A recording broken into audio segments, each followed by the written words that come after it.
Ole Miss and Coach Beard. And I appreciate, Coach Beard kind of restarting the rivalry, and I'm pleased with that. And so it was a good game, good turnout. Coach Coliseum, great arena, beautiful coach, beautiful day. So all that's good. Of course, Ole Miss has got a good team, very well coached. Chris Beard's one of the best in the business. So and they shot the ball extremely well today. And I thought we got off to a little bit of a slow start defensively, and they kind of rocked us a little bit to begin with. But I was proud of the way our guys responded.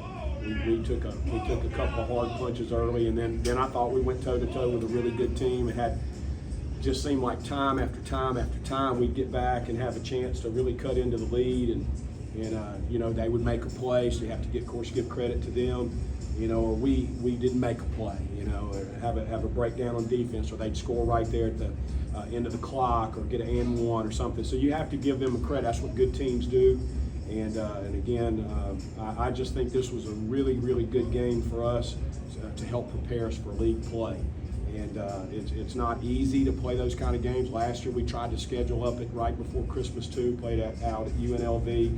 Of course, Ole Miss tonight. That's just our philosophy at Southern Miss, because we know we want to be prepared for league play, and our goal was to get to the NCAA tournament. And of course, you can't do that if you don't take care of your business in the league, and I don't think you can get ready for league play by playing opponents that may be lesser than.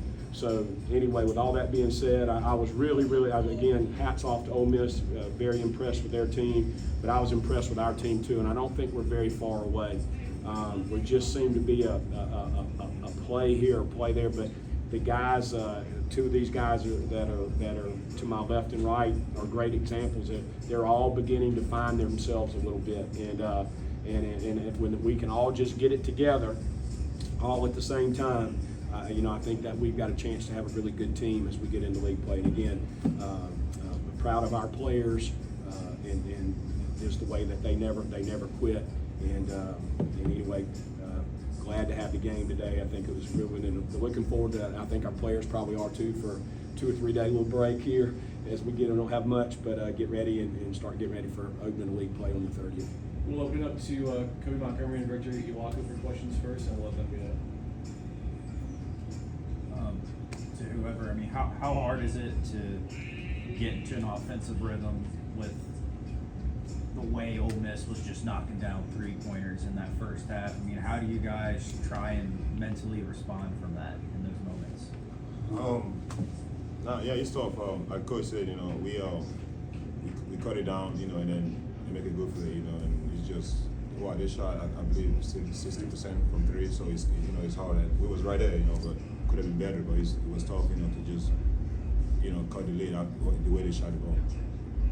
I agree as well. Hats out to them on the way they shot the ball. It's very hard to stay in the game when a team is shooting like that. But I feel like we held our own, and we battled. We battled at the end of the day. Cobie, you were shooting pretty well from at least until you lost your contact. So, was that coming back in trying to get the rhythm and flow again to the game at least? Yeah, yes sir. Shout out to my teammates that just believing in me, and even though I was missing when I came back, they still have faith in me to shoot the next one. Shout out to them. You're not going to face opponents that have guys that are 7'5" and 7'1" every week, especially in league play. How does this game prepare you for the future as you get into Sun Belt play?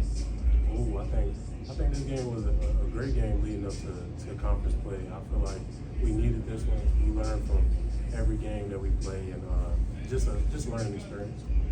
Second game having Carvello with you guys now finally. What just kind of has changed with him being on the floor, you think, these last 2 games? More facilitating, controlling the game more, less one-pass shots, being a point guard, and open up the floor for other players. On the flip side of that, Crowley's held scoreless in that first half, then you're basically without him in the second. How hard is it, or I guess what becomes the approach when one of you guys' best players is not in the game? It was tough. Because tough they play. That's our best play, you know. So it's kind of tough not having him. But like again, you know, still got to go on there and play, right? So it was tough for us. But next man up, you know. So that was our mentality. Like on feedback off what B.I. said, very tough not having your key player in the game. But we got the guys that can step up for sure. And that's it. Victor, if you could just bring me back to the moment where you guys found out that Andre could be with you guys for this game and out of the bar, how do you feel you guys like rallied, I guess rallied behind him, you know what I mean? Yeah, when we found out, it was huge for us. Obviously, he's playing the big level, so he's got a good IQ. You know, like a point guard, like Cobie said. You know, it was big for us, and that's his second game back. So you know, it's gonna be nothing but better for us moving forward. So we're happy to have him. Any more questions for these two? Yeah, hey guys, I want to know, with Nifty might be coming back pretty soon, does that feel like another shot in the arm is coming for you guys, in the near future, getting him back, along with, Curbelo? I mean, how does that change the team once he comes back? I wouldn't say necessarily change the team, especially in a negative way. Like it's definitely gonna be positive. He's a great player, so I feel like he can come in and have an impact on the game whenever he comes back. Pete, there's a good chance with Andre getting eligible and Neff only being questionable whether he would be 100% healthy, and of course now with we feel like we've got the pieces out there, and there's a great chance we'll hold Neff for next year at this point. Of course, we'll wait and see. He goes to the doctor again this coming week after Christmas, between Christmas and New Year's, and we'll know a little bit more in all of his medical updates. He seems to be above or rehabilitating quicker than expected. But again, you can kind of look ahead to next year, and you'd have him for a full season course, and take the medical red shirt this year. That's kind of where we're going to be leaning at this point. All right, we'll let B.I. and Cobie, you guys be out here. Appreciate y'all. Coach? Coach, it's been a lot of years that you've coached in this gymnasium. I've been with you on a lot of these times. Talk to me about what this means coming back, seeing the crowd, what this means to you. It means a lot. A big part of my life. I spent more years on the coast than any other portion, and just 23 great years down here. Love the coast, the people. That's where my family roots are from. Of course, I always talk as if I have two homes, the coast and Hattiesburg, but great people down here, and love the basketball down here, the basketball tradition down here at the high school level. It was so good to see so many people tonight, or this afternoon I should say, that I know personally that came to the game, and really, to be honest with you, a lot of them probably pulling for Ole Miss, but came to support, and that was very heartwarming. But I miss the coast. I remember many years ago, I don't know how many, Matt, Mr. Bill Holmes, Matt McDonald, and Brian Caldwell and I sat down, and we wanted a venue that would prepare the teams that were going to play at Jackson in the Coliseum, and there are very few of those arenas around, and a lot of times it would be shock when you got to Jackson and you're all of a sudden playing in this big arena, meaning the state high school tournament. And we approached Matt and Mr. Holmes about the possibility of having an event we called Mississippi Coast Hoops Fest, and it grew into really one of the biggest events. And to be honest with you, there's many copycats to this day of that event that started right here on the coast, and it really grew into, like I said, a first-class event. So I have to give them a lot of credit. And but again, to be home, it just felt good coming down Highway 90 to come play a basketball game here. I wish, of course, that we could have won. We've documented that well, but it was a lot of fun, and hopefully we can continue that. I know Matt is already working on some future things, and of course our athletic director Jeremy McClain. We're already working on some things in the future. We want to continue to have a presence down here. The Gulf Coast is big to our university as a whole. It's in our geographical imprint. We have a huge alumni fan base down here, so we want to continue to have a presence down here. Of course, we play down here. I think our baseball team plays in the spring here, so hopefully we can continue doing that in the future. Piggybacking off that, there's a lot of St. Stanislaus alumnus who are here today. I saw a bunch of them. Your son is on the team Yeah. too. A lot of family environment. But then you look around the crowd, you see the other local areas, Yeah. their jerseys coming in, and a lot of it has to do with you bringing Hoops Fest Right. here and the stuff that you've done.